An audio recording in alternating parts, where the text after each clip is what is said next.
നമസ്കാരം. വീഡിയോയിലേക്ക് സ്വാഗതം. ഇന്നത്തെ നമ്മുടെ വീഡിയോ എന്ന് പറഞ്ഞാൽ ഒരു ഹ്യൂമൻ സൈക്കോളജിയായിട്ട് ബന്ധമുള്ള ഒരു വീഡിയോ ആണ്. നമ്മളൊരു ജനറൽ ട്രെൻഡ് നോക്കിയാൽ മൂത്ത പിള്ളേരും ഇളയ പിള്ളേരും തമ്മിൽ ഒരു ചെറിയൊരു വ്യത്യാസം നമുക്ക് കാണാൻ പറ്റും. ഇതൊരു ജനറൽ ട്രെൻഡായിട്ടാണ് ഞാൻ പറയുന്നത്. അപ്പോൾ എക്സെപ്ഷൻസ് അതിനെ ഉണ്ടാവും. എക്സെപ്ഷൻ ഉണ്ടാവുന്നില്ലെന്നൊന്നും പറയുന്നില്ല. എക്സെപ്ഷൻസ് ഉണ്ടാവും. ഇത് കോമൺലി കണ്ടുവരുന്നത് സെയിം ജെൻഡർ സിബ്ലിങ്സ് അല്ലെങ്കിൽ ചേച്ചി അനിയൻ അങ്ങനെയുള്ള സാഹചര്യങ്ങളിലാണ് ഇത് കോമൺ ആയിട്ട് കാണുന്നത്. അല്ലാതെ ചേച്ചി അനിയന്റെ കാര്യം പറഞ്ഞാൽ അതിന് സൊസൈറ്റിക്ക് ഒരു പങ്കുണ്ട്. Coming to the observation, younger siblings tend to be more extroverted in comparison to their older siblings. എന്തുകൊണ്ടാണ് ഈ യങ്ങർ സിബ്ലിങ്സ് ഓൾഡർ സിബ്ലിങ്സിനെ കാട്ടിലും എക്സ്ട്രോവേർട്ടഡ് ആയി പൊതുവെ കാണപ്പെടുന്നത്?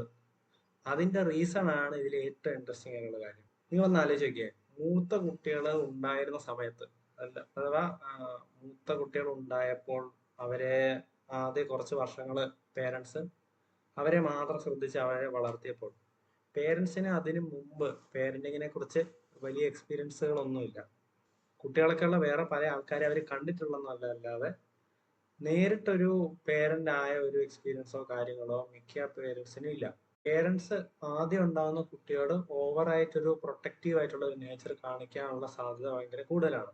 കാരണം അവർക്ക് പേരന്റിങ്ങിനെ കുറിച്ച് വലിയ ധാരണ ഇല്ലാത്തതുകൊണ്ട് എന്തെങ്കിലും തെറ്റ് സംഭവിക്കുമോ എന്നുള്ള ഒരു പേടി അവരെ ലേശം പെർഫെക്ഷനിസത്തിലേക്ക് നയിക്കാനുള്ള ഒരു സാധ്യതയുണ്ട്. അതിന്റെ ഫലമായിട്ട് അവർ പല കാര്യങ്ങളിലും കുട്ടിയെ റെസ്ട്രിക്ട് ചെയ്യാനുള്ള സാധ്യതയുണ്ട്. ഇതിലെല്ലാം നമ്മൾ ഒന്ന് ചിന്തിച്ച് നോക്കിയാൽ പോയിന്റ് ഉണ്ട്. കാരണം അവർക്ക് പേരൻസിന്റെ ഉള്ളിൽ പേടിയാണ് പിള്ളേർക്ക് എന്തെങ്കിലും സംഭവിച്ചു പോകുന്നുള്ള ഒരു പേടി കാരണം.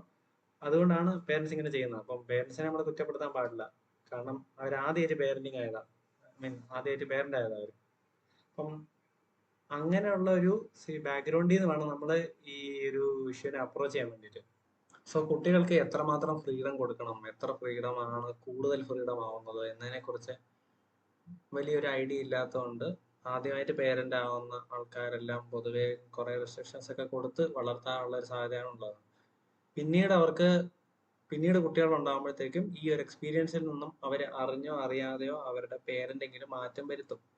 അങ്ങനെ പിന്നെ ഉണ്ടാകുന്ന കുട്ടികൾക്ക് ഈ പറയുന്ന റെസ്ട്രിക്ഷൻസിനൊക്കെ ഇളവുകൾ വരികയും കാര്യങ്ങളൊക്കെ ചെയ്യുന്നതുകൊണ്ടാണ് ഇളയ കുട്ടികൾ മൂത്ത കുട്ടികളെ വെച്ച് കമ്പയർ ചെയ്യുമ്പോൾ കുറച്ച് കൂടുതൽ എക്സ്ട്രോവേർട്ടഡ് ആവാനുള്ള ഒരു കാരണം. ഇതിന്റെയൊക്കെ നമുക്കൊരു പ്രൈം എക്സാമ്പിൾ എന്ന് പറഞ്ഞാൽ ഈ മൂത്ത കുട്ടിയുടെയും ഇളയ കുട്ടിയുടെയും ഇന്ററാക്ഷന്റെ ഒരു ഡിഫറൻസ് നമുക്ക് മനസ്സിലാക്കാം. ഇവര് എങ്ങനെയാണ് ഫാമിലിയിലുള്ള ബാക്കിയുള്ള ആൾക്കാരോട് മിണ്ടുന്നത് എങ്ങനെയാണ് പെരുമാറുന്നത് അങ്ങനെയൊക്കെ നോക്കിയാൽ നമുക്ക് മനസ്സിലാവും. അപ്പം ഇപ്പൊ നിങ്ങൾ പറയായിരിക്കും ഇതെല്ലാം അങ്ങനെ നമുക്ക് ജനറലൈസ് ചെയ്യാൻ പറ്റുമോ, ഓരോ ആൾക്കാരുടെ ഇൻഡിവിജ്വലിസ്റ്റിക് ആയിട്ടുള്ള കുറെ കാര്യങ്ങളല്ലയോ എന്നൊക്കെ ചോദിക്കായിരിക്കും.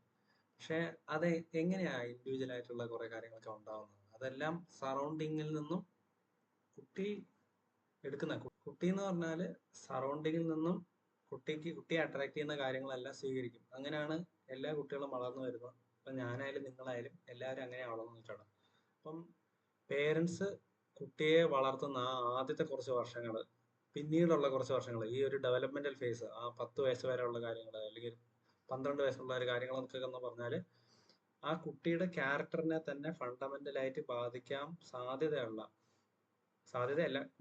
കഴിവുള്ള കാര്യങ്ങളാണ് അത്രയും ആ പ്രായത്തിന്റെ ഇടയിൽ നടക്കുന്നത്.